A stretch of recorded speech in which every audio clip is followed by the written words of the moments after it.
말씀의 제목은 그들은 무엇을 걱정하는가입니다. 자, 우리가 이제 죽은 나사로가 살아나는 말씀에 관하여서 주일에 이제 다 나누지는 않았지만 절반을 나눴습니다.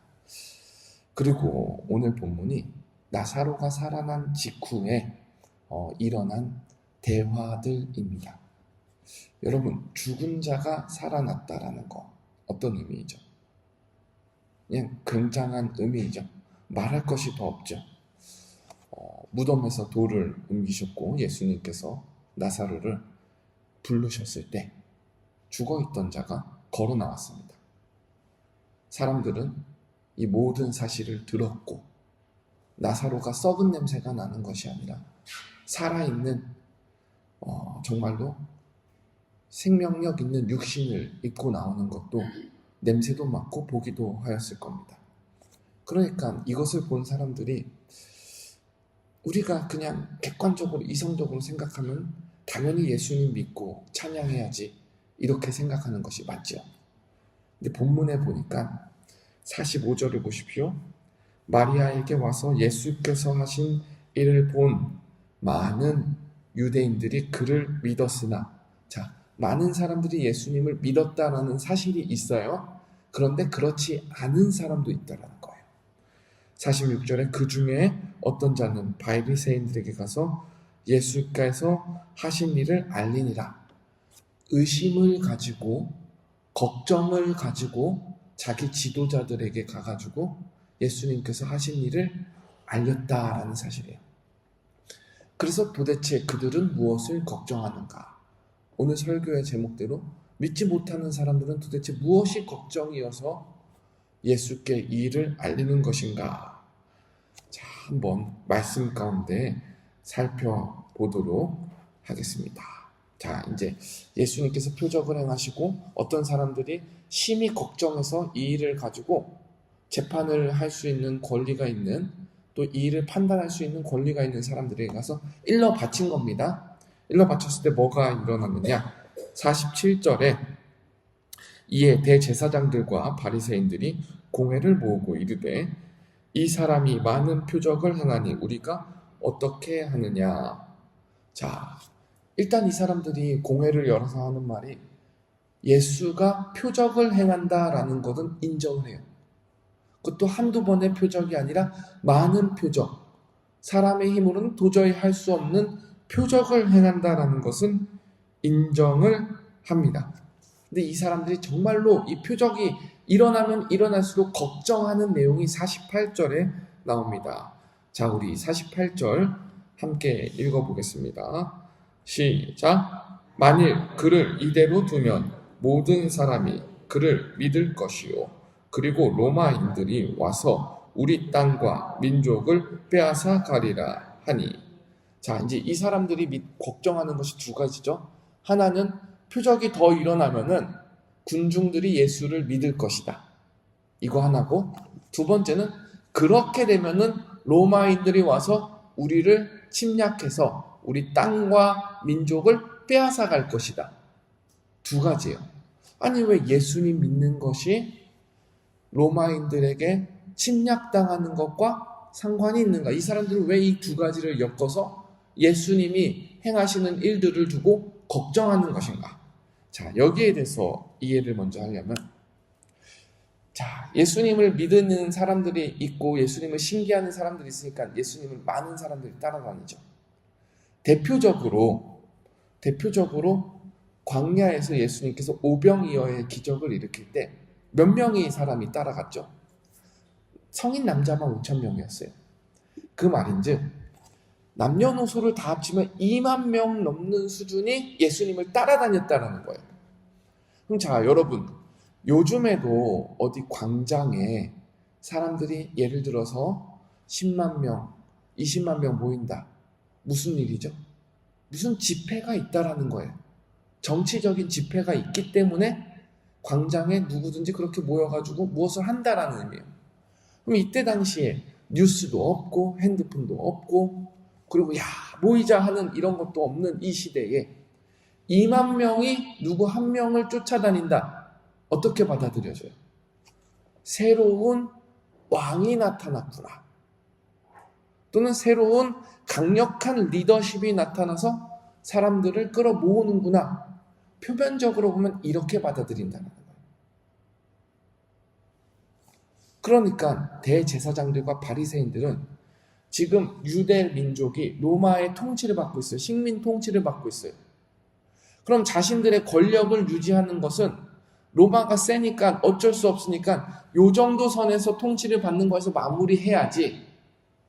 혹시나 유대의 새로운 왕이 나타나가지고 그 새로운 왕이 새로운 시대, 새로운 나라를 세울 것이다라는 소문이 퍼져나가서 로마 백성들이 쳐들어와가지고 유대 땅을 빼앗아가고 민족을 다 죽이는 처형을 가하면 어떻게 할까?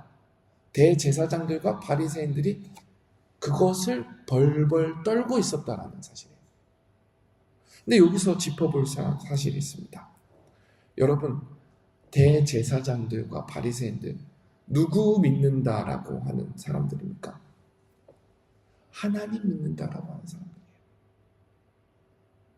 하나님만이 유일하신 신이다. 하나님만이 유일하신 하나님이시다 믿는 사람들이에요. 그럼 이 사람들은 지금 무엇을 고백하지 못하고 있습니까? 하나님이 유일하신 하나님이시다. 하나님이 절대 주권을 가지고 우리를 함께 하실 것이다 라는 신앙이 있는데 신앙과 전혀 다르게 하나님보다 로마를 더 무서워하고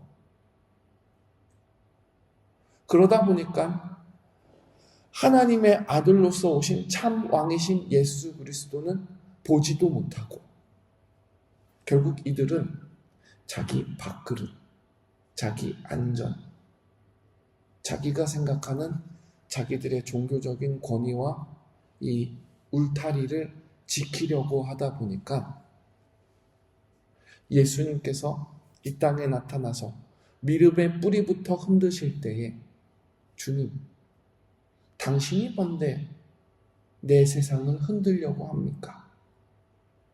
이렇게 거부하면서 표적이 많아지면 많아질수록 예수님께서 하나님의 아들이라는 증거가 많아지면 많아질수록 예수님을 밀어내고 믿지 못하겠다 하고 그리고 뛰어넘어서 무엇을 하려 합니까? 예수님을 죽이려고 합니다. 자, 여러분, 우리가 이 대제사장과 바리새인들이 이렇게 하는 행동을 그냥 보기만 하고 야, 저 사람들 왜 이래? 이렇게 끝나면은 이 본문을 구경하는 사람들에 그치게 됩니다. 우리는 말씀을 구경하는 사람들이 아니라 말씀을 받아들이고 말씀을 심는 사람들이어야 돼요. 그러면 이 말씀을 우리에게 그대로 가져와서 이 질문을 한번 해봅시다. 그들은 무엇을 걱정하는가가 아니라 나는 믿음 앞에 무엇을 걱정하고 있는가? 믿음 앞에 걱정이라는 것이 부딪혀서 그 걱정이 내 믿음은 방해하고 있지 않은가? 라는 사실이에요. 자, 대제사장들과 바리새인들이 무엇에 부딪혔죠? 걱정을 하다가 자기 삶을 지나치게 지키려다가 하나님의 자녀들이라는 사람들이 하나님의 아들을 미워했습니다. 반대로 그럼 우리에게 질문할 때 어떻게 예수의 사람들이라는 사람들이 하나님의 십자가를 미워할 수 있을까? 미워한다면 왜 그럴까라는 질문에 봉착하게 되는 것이죠. 만약에 그런 일이 있다면 바리새인들과 대제사장들이 결국에 붙잡으려고 했던 그 붙잡음이 우리 안에 있기 때문은 아닐까 생각을 해봅니다. 바로 내 자리라는 나를 우상화하는 나를 지키려 하는 그 문제 말입니다. 나는 하나님의 뜻을 사랑한다고 하지만 사실은 내 뜻이 유지되는 범위에서만 하나님의 뜻을 사랑한다면 그것은 하나님의 뜻을 사랑하는 것이 아니죠. 자, 한번 생각해 봅시다. 여러분, 다윗이 밧세바와 잠자리를 하고 다윗이 우리아를 죽였을 때 하나님께서 다윗에게 말씀을 하셔요. 누구를 통해 말씀하시죠? 선지자를 통해서 말씀하셔요. 선지자를 통해서 말씀하실 때 다윗이 선지자에게 행여나 당신은 왜 내 사생활 가지고 이래라 저래라 합니까? 그렇게 말했다면 하나님은 도대체 무엇인데 여기까지 신경을 쓰십니까? 이거 개인적인 일 아닙니까? 한다면 그것은 어느새 하나님과 나 사이에 울타리가 있는 것입니다.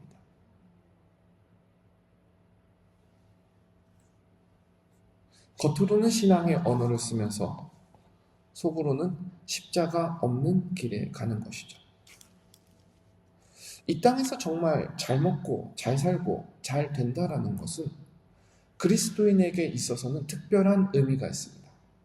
세상 사람들이 단순히 잘 먹고 잘 산다, 평안하다라는 것과 그리스도인이 잘 먹고 잘 산다, 평안하다 하는 것은 한 끗의 의미 차이가 있습니다.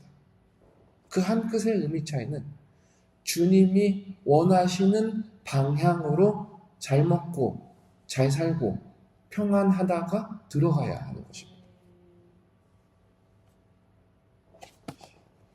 그렇기 때문에 때로는 나의 변화가 부담스럽고 나를 깨는 십자가가 아프고 내 마음과 욕망이 하나님의 뜻과 부딪힐 때에 우리는 쉬지 말고 기도해야 합니다.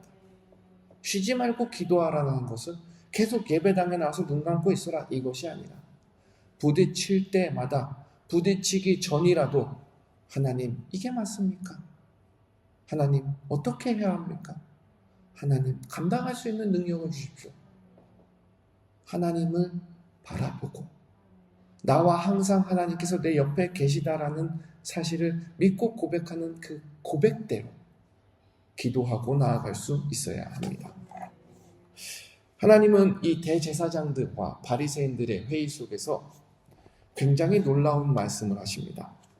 자, 49절부터 52절인데요. 이 말씀을 꼭 읽어야 오늘 단락이 마무리되기 때문에 조금 한번 나아가 보겠습니다. 자, 이제 49절에 그 해의 대제사장, 그러니까 이제 종교적으로 가장 높은 사람이죠. 근데 예수님은 믿지 않고 예수님을 받아들이지 않는 사람이 말을 하는 거예요. 근데 이 사람이 알고 말하는 것이 아니라 자기 뜻대로 말하는데 실수로 말하는데 잘못으로 말하는데 하나님은 그 잘못으로 말하는 가운데 하나님의 뜻을 온 세상에 전했다라는 거예요. 자, 무슨 말인지 한번 우리 한 절씩 읽어보겠습니다. 49절입니다. 시작. 그 중에 한 사람 그 해의 대제사장이 가야바가 그들에게 말하되 너희가 아무것도 알지 못하는도다. 자, 아무것도 알지 못하는도다 하면서 이제 하나님의 뜻을 자기도 모르는 가운데 뭔 말인지도 모르는 가운데 합니다. 자, 50절입니다. 시작. 한 사람이 백성을 위하여 죽어서 온 민족이 망하지 않게 되는 것이 너희에게 유익한 줄을 생각하지 아니하는도다 하였더니. 자, 이 사람은 지금 무엇을 생각하는 것이죠? 이 사람이 죽어가지고 우리가 로마의 공격을 당하지 않게 했으면 좋겠다 이렇게 말하는 거예요. 근데 성경은 이 말을 두고 뭐라고 하는지 51절 한번 읽어보겠습니다. 시작. 이 말은 스스로 함이 아니요 그 해의 대제사장이므로 예수께서 그 민족을 위하시고. 52절에 자 51절에서 핵심이 뭐였죠? 스스로 하는 게 아니다라는 거예요. 자 52절에 복음이 선포됩니다. 하나님의 진짜 뜻이 선포됩니다. 시작. 또 그 민족을 위할 뿐 아니라 흩어진 하나님의 자녀를 모아 하나가 되게 하기 위하여 죽으실 것을 미리 말함이러라. 놀랍지 않습니까? 대제사장은 자기 기득권 세력들, 유대 민족들 어떻게만 안전하게 하겠다고 이렇게 말했는데 하나님은 예수님을 통해서 로마로부터 구원이 아니라 우리의 사망 권세를 붙들고 있는 악한 사단의 세력으로부터, 영원한 죽음으로부터의 구원을 위해서 유대민족뿐 아니라 유대민족과 온 이스라엘과 온 나라의 만 백성들을 위해서 예수님께서 죽으실 것을 미리 말씀하시고 우리에게 예수님이 표적을 보여주십니다. 예수님은 살리시기 위해 대신 죽으심으로, 살리시기 위해 왕이 자리에 올라가는 것이 아니라 십자가의 자리에 죄인으로서 낮아지심으로 우리를 한자리에 모아 주의 백성 삼으셨습니다. 사랑하는 여러분, 그러기에 우리는 이 새벽 가운데 나를 흔드는 불신은 무엇인지 분별하고 하나님의 주권적인 은혜 가운데 오늘 하루도 맡기며 주님 앞에 나는 정말 주님을 좋아하는 자입니까? 그렇다면 십자가의 길 또한 사랑하게 하여 주시옵소서. 이 고백으로 나아가는 영산이 되기를 주님의 이름으로 부탁드립니다.